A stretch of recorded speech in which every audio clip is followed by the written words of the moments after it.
Hello and welcome to Formula One Power Rankings prior to the Japanese Grand Prix. This is the team edition, so we start in number 10, and it is no surprise right now, Kick Sauber. What was a surprise was the points finish in Australia, but I think China showed the real performance of Kick Sauber, that they are still the worst car. They're not that far off as you would have imagined in the beginning of the season. They reached Q2 in both main qualifyings right now. The car seems, however, particularly a bit hard to drive, which, resulted in lap 1 incidents for both cars in China. What is a positive right now is that Bortoleto is already really close to Nico Hülkenberg, which is, a decent sign for the rookie. In P9, we have Alpine, which are probably a bit disappointed right now because of their strong ending last season.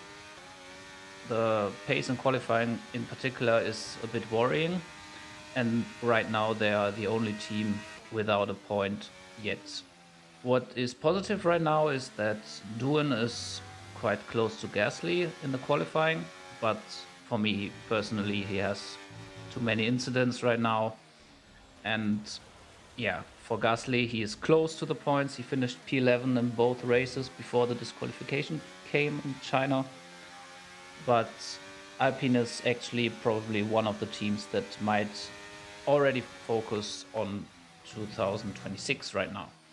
And the same goes for P8, which is Aston Martin, which, I think are still quicker than we expected before. They have a bit of reliability issues, at least in Alonso's car.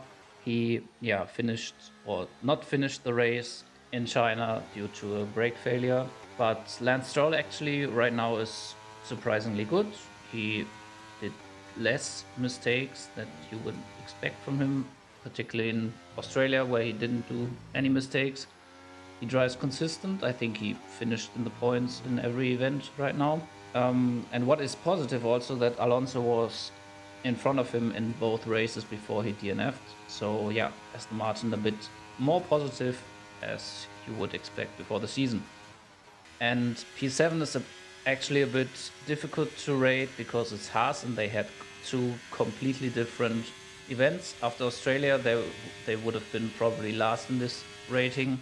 They had no pace, they produced crashes, had horrible strategy, but they actually had a big turnaround in China. Their second best finish in the team history. And I think the driver pairing of Behrman and Ocon is a really good mix of young talent and experience. Maybe Japan also gives them a chance to prove their pace in the rain, which I think Haas was not the quickest in the rain even last year. So maybe they have a chance to change that. And the next place in P6 is actually Racing Bulls or VCAP, or let's call them, not call them Minardi in this point, which are maybe the fastest midfield car right now. And there are also debates if they are actually the faster Red Bull team at this point. But maybe they also have the worst strategy right now because they messed up the strategy in both races for, I think, for every driver they have. Hadjar started his Formula One career with a rookie mistake, spinning in the formation lap, but he has shown solid quali pace in both events.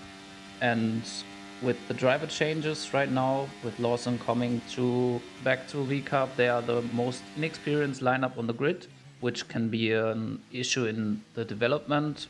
And we will have a big question mark behind Lawson, how he will perform after this Red Bull exit right now. And P5 for me is Williams, which are for me the most consistent midfield team. I think Carlos Sainz showed that he needs a bit of time to adapt to the car. So the two-week break between China and Japan was maybe good for him. It will also be difficult to say how he will perform in wet conditions if it rains again in Japan. And considering the other driver, which is Albon, I think he's right now the best midfield driver, the best performing midfield driver in this year. And I think he needs to just continue with his point streak and give Sainz not a hard time, because they are fighting to develop the car, but push each other and push the team. And so I think Williams will be fine. Now we're coming to P4, which is Red Bull, the worst top team, if they are still a top team right now. I think the standings show that they could have been called for Verstappen Racing at this point. The management, I think, is a mess. Although I think right now they made the right call to go with Tsunoda, but changing the driver after 2 races is just, let's say, questionable. And they have to ask themselves the question, what if Tsunoda will also not work? What are their options? Do they bring back Perez or even Ricciardo? I don't know. There are also rumors that Max is leaving, which would drop them instantly to P6 or P7 in these rankings. But yeah, all of this mess in management and in the team aside, we have to say that, yeah, Max still finished P2 and P4 in the main races and P3 in the sprint. He's still only 8 points behind the championship leader right now, which is incredible considering that car. He almost won in Australia, and the second stint in China was also really promising. Maybe they get a better understanding of the car, better drivability, and yeah, then they are totally back as a top team. But for now, P4. P3 is also maybe a struggling team.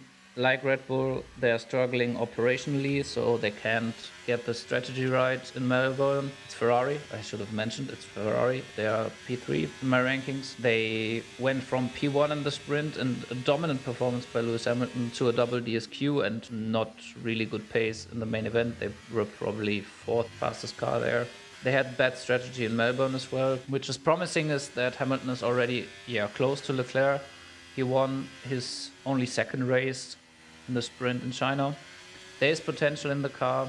I think they only lack pace compared to McLaren. Yeah, but if it rains in Japan, they also that they can perform in a chaotic race in chaos condition.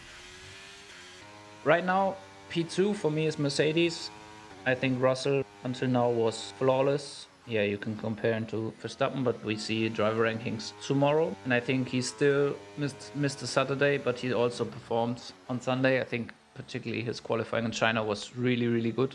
And they have Antonelli, who had a really, really strong debut in Australia, was also solid in China with the floor damage. He still backed some good points. And I think if it gets cold in Japan, what it seems to be, that could suit them. We just have to think of Vegas last year. But yeah, you also have to say they are probably not 2nd fastest, just considering the pace, and lack a bit of pace still in normal conditions. So we come to number 1, which is of course McLaren. They're clearly the fastest car, but both races, or both events I should say, they showed they are not really unbeatable. The car also has like an operating window, similar I think to the Red Bull or Mercedes last year, which is not that extreme, but it has an operating window. It's not performing on every track and every condition. And both drivers made mistakes and lost them points for the championship. And yeah, considering you have 2 drivers running for wins, championship points, and yeah, basically the championship, you have to manage them, of course. You have a potential of having a championship fight for the drivers inside the team. And they had that before in 2007 between Lewis Hamilton and Fernando Alonso. And they have to show that they learned from this. So these were my team rankings for, basically the first 2 races. We will see the driver rankings tomorrow and rank again after Japan. Bye bye.